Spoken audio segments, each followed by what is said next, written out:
Hi, everyone. I wanted to come on live today to talk about a topic that I think a lot of us are experiencing right now in the times that we are living in, which is this idea of how do you pick yourself up after you fall down?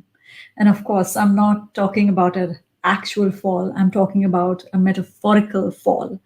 And that can come in so many different ways. This is a very common theme that I'm noticing with the executive coaching clients that I have is that leaders are being asked to show up for their people every day with a certain level of optimism, with a certain level of vision for the future, even though we are surrounded by so much uncertainty.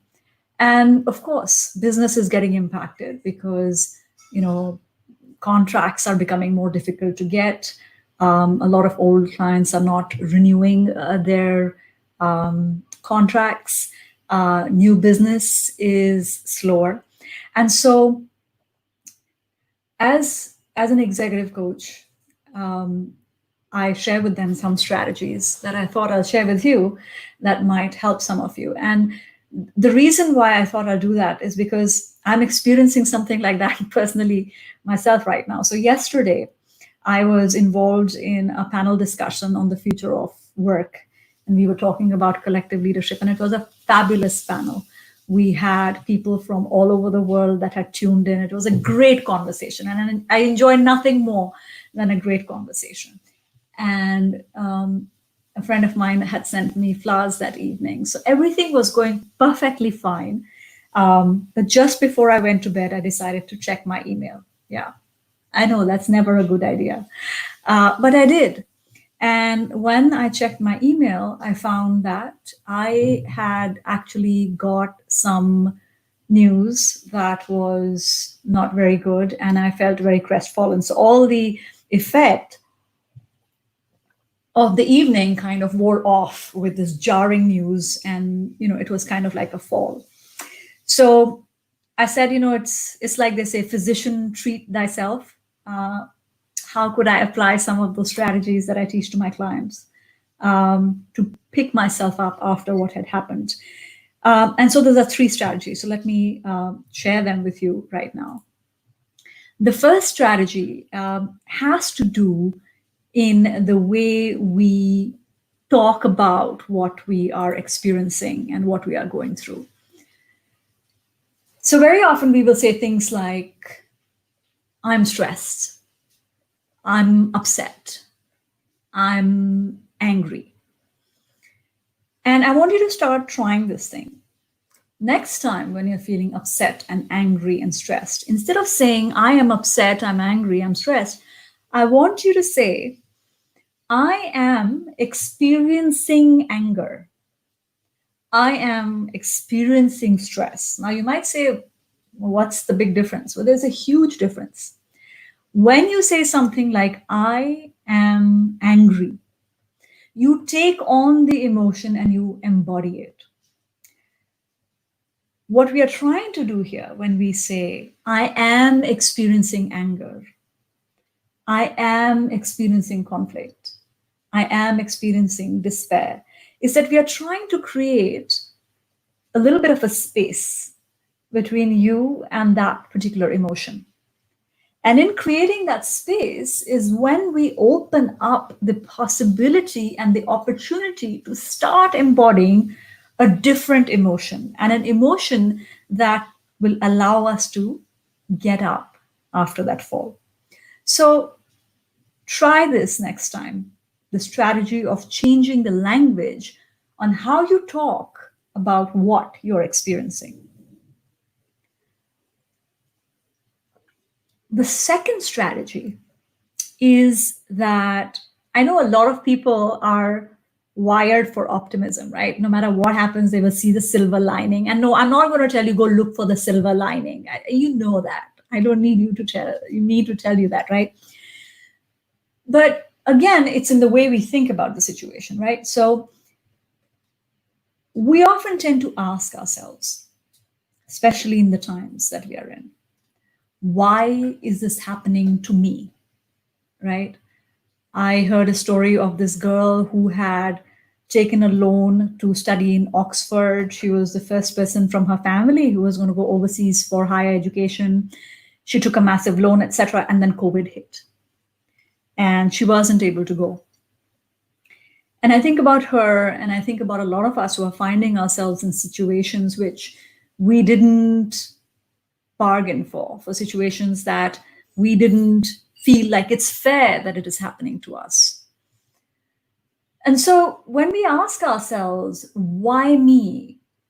That's not a very productive question, because even if, let's assume, you were to able to find out why me, or, how does anybody even answer why COVID for that matter, right? It's not as productive a question to be asking versus if you were to ask yourself, not why is this happening to me, but rather, how is this happening for me? What's the difference?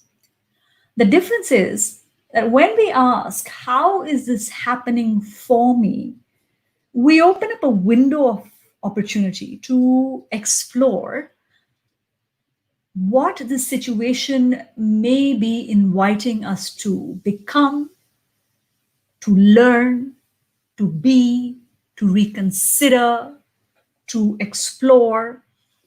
And so it's a mindset of curiosity.